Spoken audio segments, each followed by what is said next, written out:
San Diego to Keynote at a financial advisors conference. I'm here in Albuquerque, Orlando, Chicago. I'm here in New York, ready to keynote for NBC.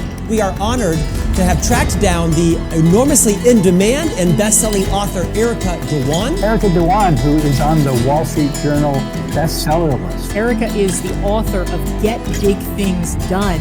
One of the world's renowned experts on communication and collaboration and leadership. Digital body language in this recent book is flying off the shelf.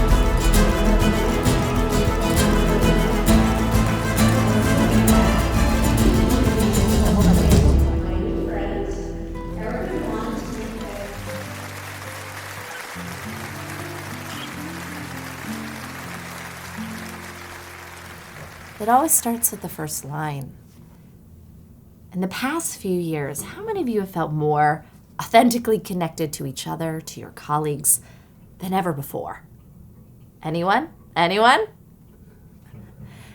Was learning a few tricks. One of them specifically was mastering how to decipher other people's body language. All right, shall we? Here we go. When I was in 12th grade, I just had this idea of hosting a leadership conference at my school. And I just had this flashback this morning of starting off that conference. I had a suit on, I went onto the stage in front of the podium, and I introduced the Women's Leadership Conference. And I remember it being one of the most thrilling moments for me. It was like a moment of becoming. Yeah, I just thought about it this morning, literally this morning, like how important that moment was for me. But I can't believe I get to do this work. I get to help people see the power in them. And it's only by doing this work that I see the power in myself. That we all have a message to share, and that our voice matters. My makeup's getting messed up, and I don't have a makeup artist anymore.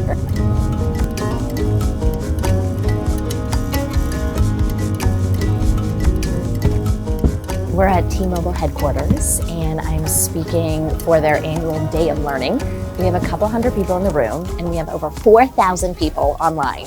And my keynote will be replayed in a few days to their 16,000 employee base.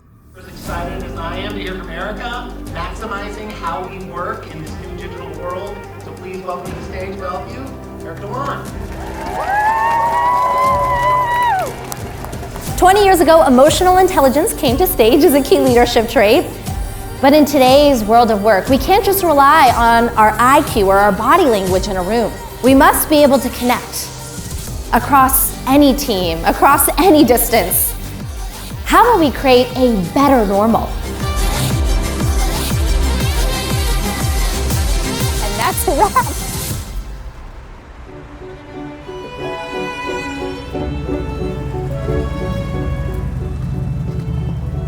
Ooh, that one looks cool.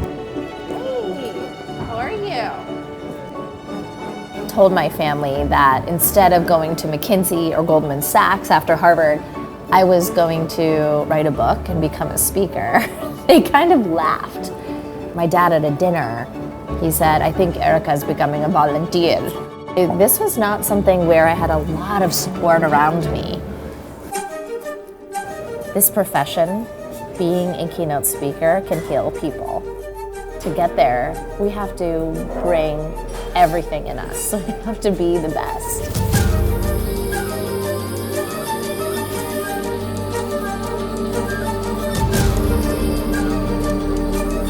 And I want to be the best because if I bring my best, I know others will too. And I believe that the question we must answer now is no longer simply, how will we adapt to our new normal? But more importantly, how will we create a better normal? How will we use the lessons of the last few years to make sure we don't revert back to the way it was? We don't keep adding more meetings and emails to the plate and creating exhaustion. We use this time to ask ourselves, what does authentic connection look like moving forward? With Erica, she just immediately drew the audience in. Her energy, her light, her story, loved it. I'm super excited to be here, especially as a leader, as a communicator. I want to thank you all for having me here. I hope you will spark connection. Where does the journey go from here? I want to show any woman, any person that you don't have to look like, a traditional model to be a keynote speaker. You can create it. No one has my voice, my ideas. I'm here on this earth with a destiny. I want to be the best keynote speaker in the world.